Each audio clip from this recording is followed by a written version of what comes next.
বিশ্ব দরবারে দেশকে বিতর্কিত করতে ষড়যন্ত্রের অভিযোগ প্রধানমন্ত্রীর, বন্ধ কারখানা চালুর প্রতিশ্রুতি। শ্রমিকদের ন্যায্য অধিকার আদায়ে সংসদে ও বাইরে লড়াই চলবে বললেন জামায়াত আমির। ভারী বর্ষণ ও উজানের ঢলে প্লাবিত 4 জেলার বিস্তীর্ণ ফসলি জমি, সরকারি সহায়তা দাবি ক্ষতিগ্রস্তদের। আজ তৃতীয় টি-20তে মুখোমুখি হচ্ছে বাংলাদেশ নিউজিল্যান্ড, অধিনায়ক লিটনের প্রশংসায় শামীম।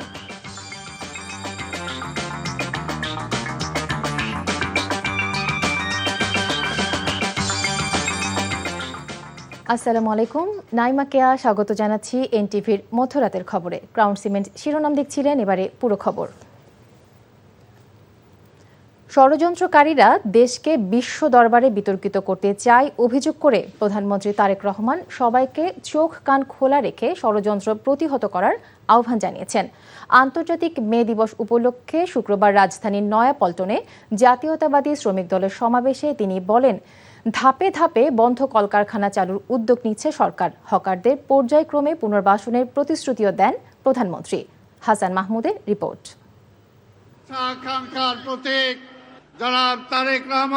ছুটির দিনে নয়াপল্টনের শ্রমিক জনতার উত্তাল জনস্রোতে নয়া বার্তা নিয়ে যেন হাজির হলেন নয়া প্রধানমন্ত্রী।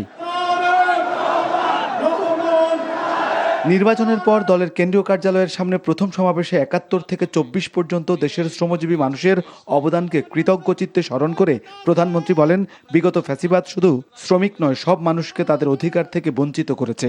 শুধু যে শ্রমিককে তার অধিকার থেকে বঞ্চিত করা হয়েছে তা নয়, প্রত্যেকটি খেটে খাওয়া মানুষকে তার অধিকার থেকে বঞ্চিত করা হয়েছে।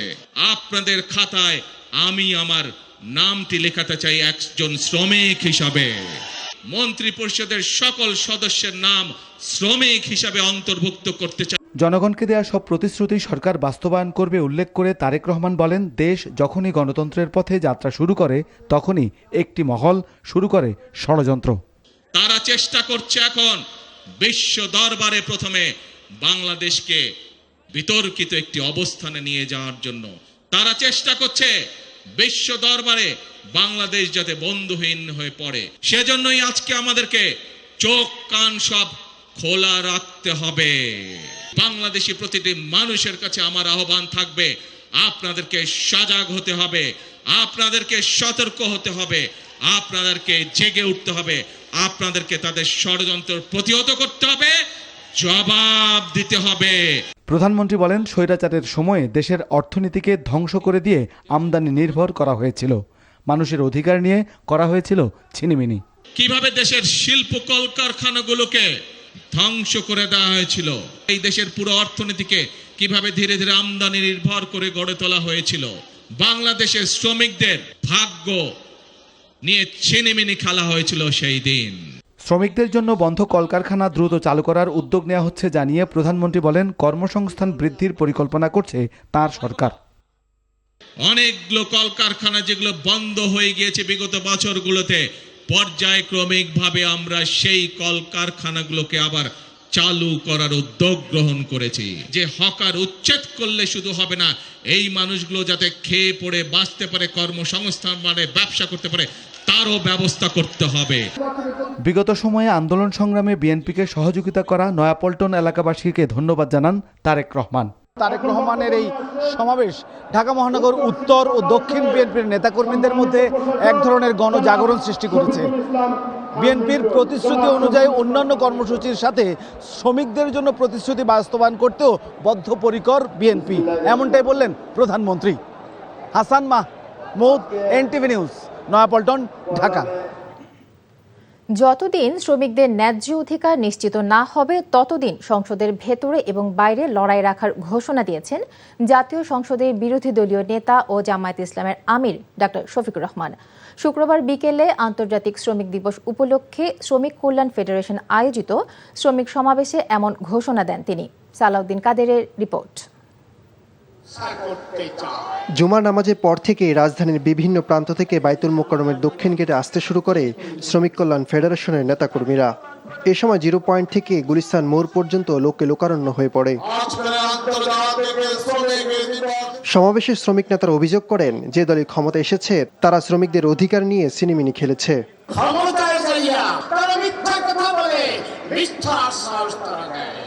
পয়লা মে আন্তর্জাতিক শ্রমিক দিবস হচ্ছে নির্যাতিত নিপীড়িত অধিকার বঞ্চিত শ্রমজীবী মানুষের অধিকার আদায়ের সংগ্রামের দিন। মানুষের তৈরিকৃত শ্রমনীতি শ্রমিকদের মুক্তি দিতে পারে না বলে মন্তব্য করেন জামায়াতের সেক্রেটারি জেনারেল মিয়া গোলাম পরোয়ার। সমকালীন বাজার চাহিদা মানুষের প্রয়োজন মেটাবার জন্য মালিকরা খাবে পড়বে, শ্রমিকরাও তাই খাইতে পারে, পড়তে পারে। দুনিয়ার কোন শ্রমনীতি, সমাজতন্ত্র, পুঁজিবাদ, ধর্মনিরপেক্ষতা, জাতীয়তাবাদ কোন শ্রমনীতিতে শ্রমিকের উন্নত মজুরির কথা বলা হয়নি। প্রধান অতিথির বক্তব্যে জামায়াত আমির বলেন, মালিকদের সঙ্গে লিয়াজু করে কিছু শ্রমিক নেতার ভাগ্য পরিবর্তন হলেও শ্রমিকদের ভাগ্য পরিবর্তন হয়নি। শ্রমিকদের উপেক্ষা করে সমাজ কখনো টেকসই হতে পারে না। আন্দোলন দানা বেঁধে উঠে, মাঠ গরম হয়, কিছু মানুষের জীবন যায়, কিছু মানুষ আহত হয়, কিছু মানুষের চাকরি যায়, কিন্তু নেতা নেত্রীরা রাতের আধারে তাদের ভাগটা পেয়ে যায়। এইভাবে যুগ যুগ ধরে নেতা নেত্রীর কপালের পরিবর্তন হলেও সাধারণ শ্রমিকদের ভাইদের কোনো পরিবর্তন হয়নি। যতদিন সংসদের ভিতরে থাকো, ভিতরের জন্য আপনাদের জন্য লড়াই করে যেতে পারে। ন্যায্যতা এবং মর্যাদা যতদিন প্রতিষ্ঠিত না হবে, ততদিন আমাদের লড়াই অব্যাহত থাকবে। সমাবেশের সভাপতিত্ব করেন শ্রমিক কল্যাণ ফেডারেশনের সভাপতি অ্যাডভোকেট আতিকুর রহমান। এ সময় সরকারের প্রতি শ্রমিকদের কর্মক্ষেত্রে নিরাপত্তা এবং ন্যূনতম মজুরি নির্ধারণের পাশাপাশি শ্রম নীতিমালা ঢেলে সাজানোর আহ্বান জানান তিনি। সালাউদ্দিন কাদের, এনটিভি নিউজ, ঢাকা। দ্রব্যমূল্যের ঊর্ধ্বগতির কারণে শ্রমিকরা কম মজুরিতে ভালোভাবে জীবন চালাতে পারছেন না অভিযোগ করে এনসিপির সদস্য সচিব আখতার হোসেন বলেন, শ্রমিকরা ভালো থাকলে দেশের শিল্প কলকারখানা এগিয়ে যাবে। শাহবাগে এনসিপির সহযোগী সংগঠন জাতীয় শ্রমিক শক্তি আয়োজিত সমাবেশে তিনি আরও বলেন, বিগত ফ্যাসিস্ট আমলে ব্যাংক থেকে হাজার হাজার কোটি টাকা লুটের মাধ্যমে শ্রমিকদের ন্যায্য অধিকার থেকে বঞ্চিত করা হয়েছে। নতুন ব্যাংক রেগুলেশন আইনের সমালোচনা করে আখতার বলেন, আবারও লুটেরাদের কাছে ব্যাংক গেলে শ্রমিকরা ক্ষতিগ্রস্ত হবেন। এই সময় এই আইন সংশোধনের দাবিও জানান তিনি। শ্রমিকদের সাথে মর্যাদাগত বিভাজনের অবসানের দাবি জানিয়ে তাদের মর্যাদা ক্ষুণ্ণ হয় এমন কাজ না করার জন্য মালিকপক্ষের প্রতি অনুরোধ জানান আখতার হোসেন। মাত্র 7.5% টাকা ব্যাগ দিয়ে হাজার হাজার কোটি টাকা তারা লুটপাট করলো, তারা বৈধতা পাবে, আবার তারা লুটপাট করবে। বাংলাদেশের ব্যাংক খাতগুলোকে ধ্বংস করা হবে, অর্থনীতিকে ধ্বংস করা হবে। তার মধ্য দিয়ে এদেশের শ্রমিকেরা, মেহনতি মানুষেরা, তাদের মজুরিতে বাধাগ্রস্ত করা হবে, তাদের জীবনমানকে কমিয়ে নিয়ে আসা হবে। বাংলাদেশকে অর্থনৈতিক একটা খাদের কিনারায় নিয়ে গিয়ে দাঁড় করানো হবে। এমন ধরনের আইন সংসদে পাশ করানো হয়েছে।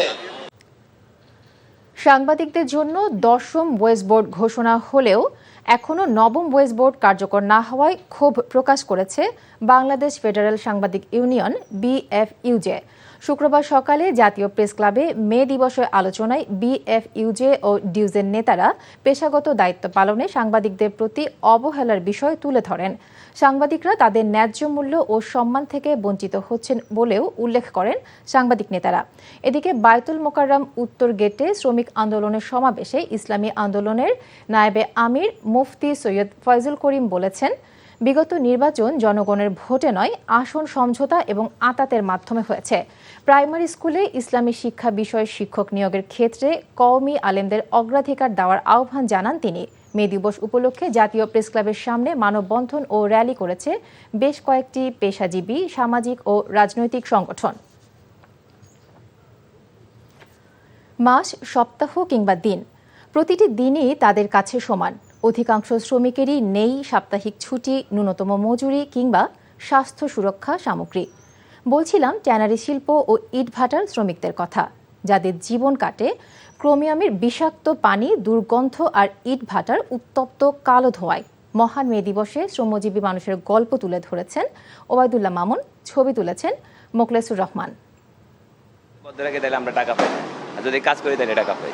এত কষ্ট করি আর কি, খরচে যেটা করি আর খাই, যে ভবিষ্যতে কিছু করুন ওইরকম কোনো সিস্টেম নেই। বাবুল মিয়া 1 দশকেরও বেশি সময় ধরে ট্যানারি শিল্পে দিনমজুর হিসেবে কাজ করছেন। ট্যানারির রাসায়নিকের সাথে তার পরিচয় দীর্ঘদিনের, ফলে এ খাতের শ্রমিকদের অনেকেরই ঘা, পচা, শ্বাসকষ্ট আর ক্যান্সারে আক্রান্ত হন হর হামেশা।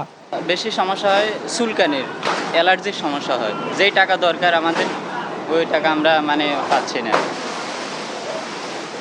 কিন্তু এ নিয়ে কোনো অভিযোগ নেই তাদের। হাড়ভাঙ্গা খাটুনির পরও নেই সাপ্তাহিক ছুটি, মেলে না ওভারটাইমও। সাপ্তাহিক ছুটি তো দেওয়া হয় না, এমন ওভারটাইমও দেওয়া হয় না। এখানে এরকম সিস্টেম না, এরকম তারা পাবি না। পচা চামড়ার উৎকট গন্ধ আর নোনার সাথে দিনের বেশিরভাগ সময় কাটে চামড়া শিল্পের শ্রমিকদের।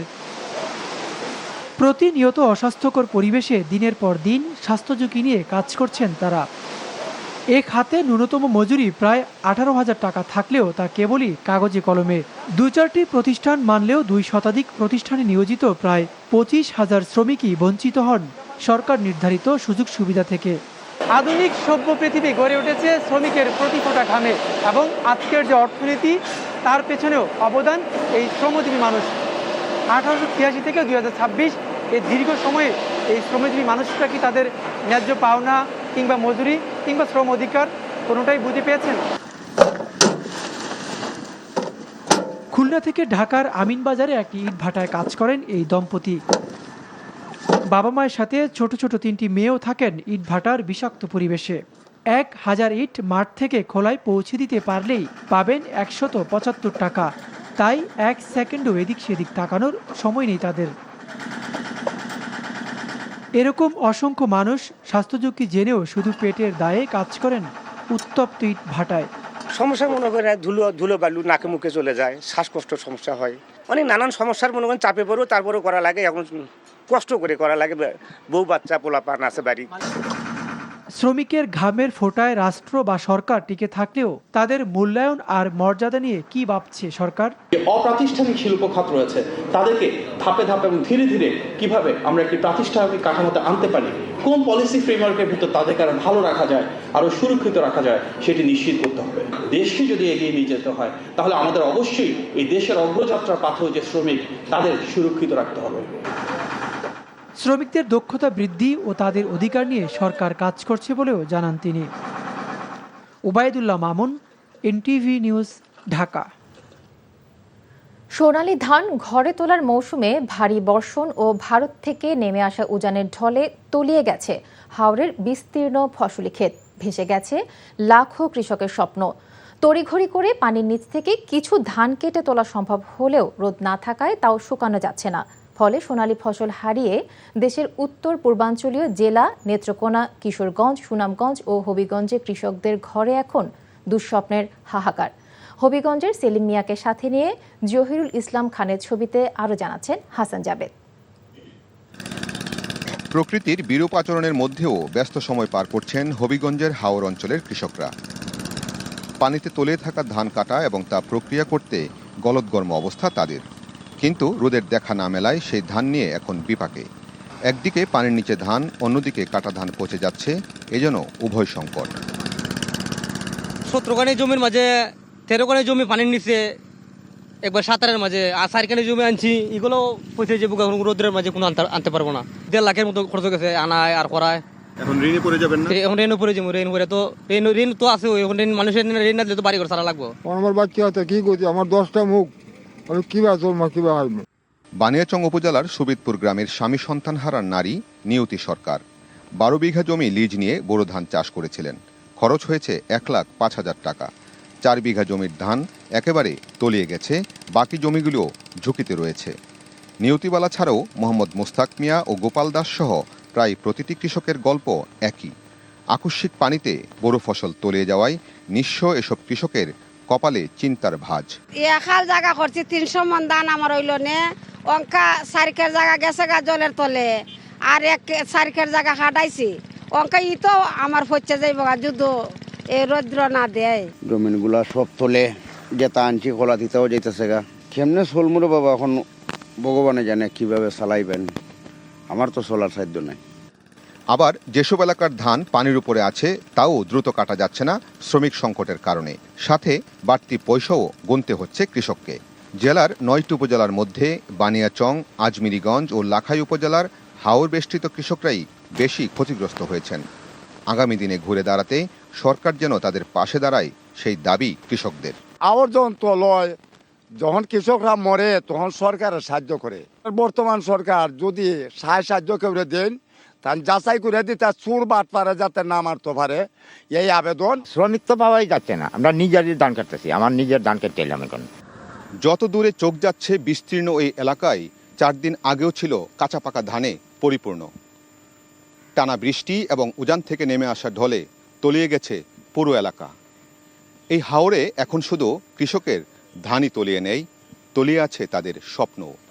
এখন কিভাবে আগামী দিনের স্বপ্ন তারা বুনবেন সেই চিন্তাই প্রতিটি কৃষকের। হাসান জাভেদ, এনটিভি নিউজ, লক্ষ্মীবাউর হাওর, বানিয়াচং, হবিগঞ্জ। নিউজিল্যান্ডের বিপক্ষে তৃতীয় টি-20-র আগে অধিনায়ক লিটনকে প্রশংসায় ভাসালেন প্রথম ম্যাচের পার্শ্বনায়ক শামীম পাটোয়ারি। তার উপর আস্থা রাখায় অধিনায়ককে ধন্যবাদও জানিয়েছেন এই ব্যাটার। এদিকে প্রথম ম্যাচের ভুল ত্রুটি শুধরে সিরিজ ড্র করতে চায় নিউজিল্যান্ড। আজ দুপুর 2টায় সিরিজের তৃতীয় ও শেষ টি-20-তে মাঠে নামবে দুই দল। নিলয় মজুমদারের রিপোর্ট। প্রথম ম্যাচে শামীমের নো-লুক শট আলোচনার খোরাক হয়েছে। পরবর্তীতে 13 বলে 31 রানের বিধ্বংসী ইনিংস খেলে দলের জয়টাই সহজ করেছেন শামীম। তবে দলে ফেরার পথ এতটা মসৃণ ছিল না শামীমের জন্য। 2025 সালে আয়ারল্যান্ডের বিপক্ষে টি-20 সিরিজ থেকে বাঁহাতি ব্যাটার বাদ পড়ায় বেশ ক্ষুব্ধ প্রতিক্রিয়া দেখিয়েছিলেন লিটন। ফলশ্রুতিতে 2 ম্যাচ পরেই দলে ফেরেন শামীম। লিটন ভাইকে অনেক অনেক থ্যাঙ্কস দিব। সো একটা ক্যাপ্টেন হিসেবে যেটা দরকার ছিল উনি সেটা করেছে, আমাকে ব্যাক করাইছে। সো আমি ভালো খেলতে পেরেছি, এটাই আসলে অনেক ভালো। ক্যাপ্টেনেরও ভালো লাগছে, আমারও ভালো লাগছে। আসলে আমি যখনই ব্যাটিংয়ে যাই আমি একটু পজিটিভ থিঙ্ক নিয়ে যাই সবসময়, যে মারা বলটা মেরে দিব। সো আমি যদি একটু চালু খেলতে পারি আমার টিমের জন্য অনেক ভালো। লিটনের নেতৃত্বে 30টি ম্যাচ খেলে 16টিতে জয় পেয়েছে লাল সবুজরা। নিউজিল্যান্ডের বিপক্ষে শেষ ম্যাচে জয় পেলে বাংলাদেশের হয়ে টি-20-তে অধিনায়ক হিসেবে সর্বোচ্চ 17টি জয়ের কীর্তি করবেন লিটন। শামীম আশাবাদী আরও একটি সিরিজ জয় নিয়ে। দেখেন, অবশ্যই আমরা লাস্ট টি-20 অনেকগুলো সিরিজ আমরা উইন করতে পেরেছি। সো এটা আসলে আমাদের টিমের মধ্যে একটা ভালো একটা বন্ডিং হয়েছে। সো আনফর্চুনেটলি আমরা ওয়ার্ল্ড কাপটা মিস করে ফেলেছি, এটা তো কিছু করার নেই। তাও আমরা অনেক ভালো প্রিপেয়ার ছিলাম। অবশ্যই ক্যাপ্টেন্সি অবশ্যই ম্যাটার করে। এদিকে প্রথম ম্যাচে ব্যাটিং বোলিংয়ের ভুল ত্রুটি শুধরে সিরিজে সমতা ফেরাতে চায় নিউজিল্যান্ড। এখানে জিতে আমাদের সিরিজে সমতা ফেরানোর সুযোগ আছে। সবাই বেশ ভালো মেজাজে আছে। গত ম্যাচে কিছু ক্ষেত্রে আমরা খেলাটা ভালোভাবে নিয়ন্ত্রণে নিতে পারিনি, তাই কিছু জায়গায় আমাদের উন্নতির সুযোগ আছে। বাংলাদেশের নিউজিল্যান্ডের মধ্যকার তৃতীয় টি-20 ম্যাচে 2 দল ছাড়াও তৃতীয় প্রতিপক্ষ হয়ে উঠতে পারে বৃষ্টি। নীলা মজুমদার, এনটিভি নিউজ, ঢাকা। যুক্তরাষ্ট্রের ইউনিভার্সিটি অব সাউথ ফ্লোরিডার বাংলাদেশি শিক্ষার্থী নাহিদা সুলতানা বৃষ্টির মরদেহ শনাক্ত করেছে স্থানীয় পুলিশ। নিখোঁজের 15 দিন পর বৃষ্টির ভাই জাহিদ হাসান প্রান্তকে ফ্লোরিডার পুলিশ ডিপার্টমেন্টের পক্ষ থেকে ফোন করে এই তথ্য নিশ্চিত করা হয়েছে। এরই মধ্যে বৃষ্টির মরদেহ দেশে পাঠানোর প্রক্রিয়া শুরু করেছে। বাংলাদেশি শিক্ষার্থী জামিল লিমন ও নাহিদা এস বৃষ্টি গত 16 এপ্রিল থেকে নিখোঁজ ছিলেন। 8 দিন পর গেল 24 এপ্রিল লিমনের মরদেহ উদ্ধার করে। এই ঘটনায় লিমনের রুমমেট হিশাম আবু ঘেরবেকে সন্দেহভাজন হিসেবে গ্রেফতার করা হয়েছে। বর্তমানে তিনি কারাগারে রয়েছেন।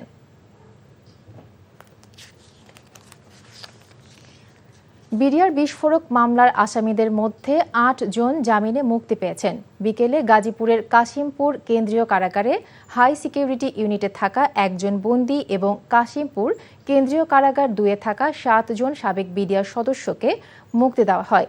কারা কর্তৃপক্ষ জানায়, কাশিমপুর কারাগারে বিডিআর বিস্ফোরক মামলার 8 আসামির জামিননামা পৌঁছানোর পর সেসব জামিননামা যাচাই বাছাই শেষে তাদের মুক্তি দেওয়া হয়েছে এবং তারা অন্য কোনো মামলায় আটক আদেশ আছে কিনা তাও যাচাই বাছাই করা হয়। এ সময় কারা ফটকে বন্দীদের স্বজনেরা উপস্থিত ছিলেন। সুপারিশপ্রাপ্ত সরকারি প্রাথমিক বিদ্যালয়ে 14,300 সহকারী শিক্ষককে শর্ত সাপেক্ষে অতি শীঘ্রই নিয়োগ দেওয়া হবে বলে জানিয়েছেন শিক্ষামন্ত্রী ডক্টর আ.ন.ম ইহসানুল হক মিলন। বিকেলে চাঁদপুরের উপজেলা পর্যায়ে প্রাথমিক বিদ্যালয় গোল্ড কাপ ফুটবল টুর্নামেন্টের ফাইনাল খেলার পুরস্কার বিতরণী অনুষ্ঠান শেষে সাংবাদিকদের প্রশ্নের জবাবে এসব কথা বলেন তিনি। বলেন, তড়িঘড়ি করে অনুষ্ঠিত এই নিয়োগ পরীক্ষাকে ঘিরে বিভিন্ন মহলে নানা প্রশ্ন উঠেছিল। তবে সব দিক বিবেচনা করে সরকার দ্রুত সময়ের মধ্যেই এই নিয়োগ কার্যক্রম বাস্তবায়নের সিদ্ধান্ত নিয়েছে। ঢাকা আইনজীবী সমিতি 2026 থেকে 2027 কার্যনির্বাহী পরিষদের সভাপতি হিসেবে নির্বাচিত হয়েছেন আনোয়ার জাহিদ ভুঁইয়া এবং সাধারণ সম্পাদক আবুল কালাম খান। শুক্রবার রাত 10টায় নির্বাচন কমিশনার রায়হান মোর্শেদ এই তথ্য নিশ্চিত করেছেন। নির্বাচনের সভাপতি ও সাধারণ সম্পাদক সহ 13 পদের বিপরীতে সবকটি পদেই বিএনপিপন্থী আইনজীবীরা নিরঙ্কুশ বিজয় অর্জন করেন। প্রতিদ্বন্দ্বী জামায়াতপন্থী প্যানেল থেকে একটি পদেও জয়ী হয়নি। বেসরকারিভাবে ঘোষিত এই ফলাফল শীঘ্রই আনুষ্ঠানিকভাবে ঘোষণা করবে নির্বাচন কমিশন। এর আগে গেল বুধবার ও বৃহস্পতিবার ভোট গ্রহণ অনুষ্ঠিত হয়। সবজি আর মাছ মাংসের বাজারে ঊর্ধ্বমুখী প্রবণতায় বেশ চাপে ক্রেতারা। সরবরাহ কমার অজুহাতে বেশিরভাগ সবজি বিক্রি হচ্ছে প্রায় দ্বিগুণ দামে। এজন্য অবশ্য বৃষ্টিকে দুষছে বিক্রেতারা। তবে ভোক্তাদের দাবি সিন্ডিকেটের কাছে অসহায় বাজার। রাজধানীর বাজার পরিস্থিতি নিয়ে নিয়ামুল আজিজ সাদেকের রিপোর্ট। জ্বালানি তেলের দাম বাড়ার প্রভাব না কাটতেই এবার টানা বৃষ্টিতে সবজির বাজারে যেন আগুন লেগেছে। একদিনের ব্যবধানে পেঁপে, চিচিঙ্গা, পটল সহ প্রায় সব সবজির দাম বেড়েছে অন্তত দ্বিগুণ। যারা সাধারণ মানুষ তাদের তো আয় রাতারাতি বেড়ে যাচ্ছে না, কিন্তু পণ্যের দাম, বিশেষ করে কাঁচা বাজার, এগুলোর দাম তো প্রতিদিন বেড়ে যাচ্ছে। কোনো সবজি 80 টাকা 100 টাকার নিচে নেই। পেঁপেটা ছিল সস্তা 40 টাকা 50 টাকা, পেঁপেটা এখন 80 টাকা হয়ে গেছে। বৃষ্টি তো হচ্ছে মাত্র 3-4 দিন ধরে, দাম তো এর আগেই বেড়ে গেছে। যখন তেলের দাম বাড়া শুরু করলো বা তেল পাওয়া যাচ্ছিল না, তখন থেকে তো দাম বাড়া শুরু হয়ে গেছে। বড় মাছ কেজি প্রতি 50 থেকে 70 টাকা বেশি দামে কিনতে হচ্ছে, আর দেশি মুরগি 700 টাকা, সোনালী 420 টাকা দরে বিক্রি হচ্ছে। তবে গরু ও খাসি আগের মতোই 800 ও 1300 টাকায় বিক্রি হচ্ছে। শিং মাছ বর্তমানে কেজি আছে 450-400 টাকা বিক্রি করি আমরা, আর ট্যাংরা 700 টাকা কেজি। কোরাল মাছ 700 টাকা কেজি, এখন 900 টাকা চাই। যে কোনো একটা ইস্যুকে কাজে লাগায় যদি দাম বাড়ে 10 টাকা, তারা বাড়ায় দেয় 50 টাকা। ওনারা নাকি পায় না, এই হাঁস মুরগি মানে ঠিক মতো আনতে পারতেছে না, করতে পারতেছে না, এই কারণে আর কি দাম বেশি করে বিক্রি করতেছে। সয়াবিনের সরবরাহ এখনো স্বাভাবিক হয়নি বলে জানালেন খুচরা বিক্রেতারা। এছাড়া ডাল, তেল, মশলা সহ প্রায় সকল নিত্যপণ্য কেজিতে 5 থেকে 20 টাকা বেড়েছে। এখন যে পরিস্থিতি, এখন তো আল্লাহ জানে আবার কোন দিকে যায় বাজার। যা যা কেনা হয়েছে এই পর্যন্ত দেখলাম সকাল থেকে বাজারে এভরিথিং সবকিছুতেই মোটামুটি অনেক দাম বেড়েছে। সয়াবিন তেল তো দাম বাড়ছে 4 টাকা লিটারে, তারপর আমরা তেল পাচ্ছি না। ভোক্তাদের দাবি কঠোর নজরদারির অভাব ভোগাচ্ছে নিম্ন ও মধ্যবিত্তের মানুষকে। Niamul Aziz Sadek, NTV news, Dhaka. এই ছিল মধ্যরাতের খবরে। এই খবরের ভিডিও সহ আপডেট জানতে ভিজিট করুন এনটিভি অনলাইন www.ntvbd.com। এছাড়াও এনটিভির জনপ্রিয় সব অনুষ্ঠান ও খবরের আপডেট জানতে ভিজিট করুন আমাদের ইউটিউব ও ভেরিফাইড ফেসবুক পেজে। এতক্ষণ সাথে থাকার জন্য ধন্যবাদ সবাইকে।